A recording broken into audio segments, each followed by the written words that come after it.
ನಿಮ್ಗೆಲ್ಲ ತಿಳಿದಿರೋ ಪ್ರಕಾರ ಇವತ್ತು ನಾವು ಹೆಲ್ತ್ ಚೆಕಪ್ಸ್ ನ ಮಾಡಿಸ್ಕೊಂತೀವಿ. ಹೆಲ್ತ್ ಚೆಕಪ್ಸ್ ಯಾಕೆ ಮಾಡಿಸ್ಕೊಂತೀವಿ? ಡಯಾಬಿಟಿಸು, ಹೈಪರ್ ಟೆನ್ಷನ್ ಅಥವಾ ಯಾವ್ದಾದ್ರು ಲಿವರ್ ಡಿಸೀಸ್, ಕೊಲೆಸ್ಟ್ರಾಲ್ ಇಶ್ಯೂಸ್ಗಳು, ಕ್ಯಾಲ್ಸಿಯಂ ಲೆವೆಲ್ ಇದೆಲ್ಲನೂ ನಾವು ಚೆಕ್ ಮಾಡ್ಕೊಂಡ್ರೆ ಅದೇನಾದ್ರು ಡಿಫಿಷಿಯನ್ಸಿ ಇತ್ತಂದ್ರೆ ಅಥವಾ ಡಿಸಾರ್ಡರ್ಸ್ ಇತ್ತಂದ್ರೆ ಅದನ್ನ ಕರೆಕ್ಟ್ ಮಾಡ್ಕೋಬಹುದು.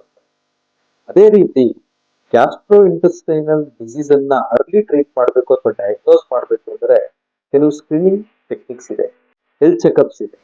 ಏನಂದ್ರೆ endoscopy, colonoscopy, ultrasound abdomen, urine test, faecal matter test, ಈ ಎಲ್ಲಾ ಟೆಸ್ಟ್ಗಳನ್ನ ಮಾಡೋದ್ರಿಂದ ನಾವು ಗ್ಯಾಸ್ಟ್ರೋ ಇಂಟೆಸ್ಟೈನಲ್ ಡಿಸೀಸ್ಗಳನ್ನ ಅರ್ಲಿ ಡಯಾಗ್ನೋಸ್ ಮಾಡ್ಬೋದು ಅಥವಾ ಅರ್ಲಿ ಸ್ಟೇಟ್ ಅಲ್ಲಿ ಇದ್ರೆ ಅದನ್ನ ಶುರು ಕೂಡ ಮಾಡ್ಬೋದು. ಮೋಸ್ಟ್ ಇಂಪಾರ್ಟೆಂಟ್ ಏನಂದ್ರೆ ಇವತ್ತಿನ ದಿವಸದಲ್ಲಿ ಕ್ಯಾನ್ಸರ್ ಉಲ್ಬಣ ಆಗ್ತಾ ಇರೋದ್ರಿಂದ ಪ್ರತಿಯೊಂದು ಪೇಷಂಟ್ ಅದ್ರ ಬಗ್ಗೆ ನಾಲೆಡ್ಜ್ ಅನ್ನ ಇಟ್ಕೋಬೇಕು. ಮತ್ತೆ ಫ್ಯಾಮಿಲಿ ಹಿಸ್ಟ್ರಿ ಏನಾದ್ರು ಇತ್ತು, ಫ್ಯಾಮಿಲಿ ಮೆಂಬರ್ ಯಾರಿಗಾದ್ರೂ ಈ ತರ ಕ್ಯಾನ್ಸರ್ ತೊಂದರೆ ಅಥವಾ ಗ್ಯಾಸ್ಟ್ರೋ ಇಂಟೆಸ್ಟೈನ್ ಪ್ರಾಬ್ಲಮ್ಸ್ ಗಳಿದ್ದಾಗ ನಾವು ಸ್ಕ್ರೀನಿಂಗ್ ಮೆಥಡ್ಗೆ ಒಳಗಾಗೋದು ತುಂಬಾ ಇಂಪಾರ್ಟೆಂಟ್ ಆಗಿರುತ್ತೆ. ಅದಕ್ಕೆ ಪ್ರತಿಯೊಬ್ಬ ಪೇಷಂಟು ಕೂಡ ಗ್ಯಾಸ್ಟ್ರೋ ಇಂಟೆಸ್ಟೈನಲ್ ಸ್ಕ್ರೀನಿಂಗ್ ಡಯಾಗ್ನೋಸ್ಟಿಕ್ ಟೆಸ್ಟ್ಗಳನ್ನ ಮಾಡಿಸ್ಕೊಂಡು ತಮ್ಮ ಡಿಸೀಸ್ಗಳನ್ನ ಅರ್ಲಿ ಡಯಾಗ್ನೋಸ್ ಮಾಡ್ಕೋಬಹುದು, ಟ್ರೀಟ್ಮೆಂಟು ಕೂಡ ಮಾಡ್ಕೋಬಹುದು.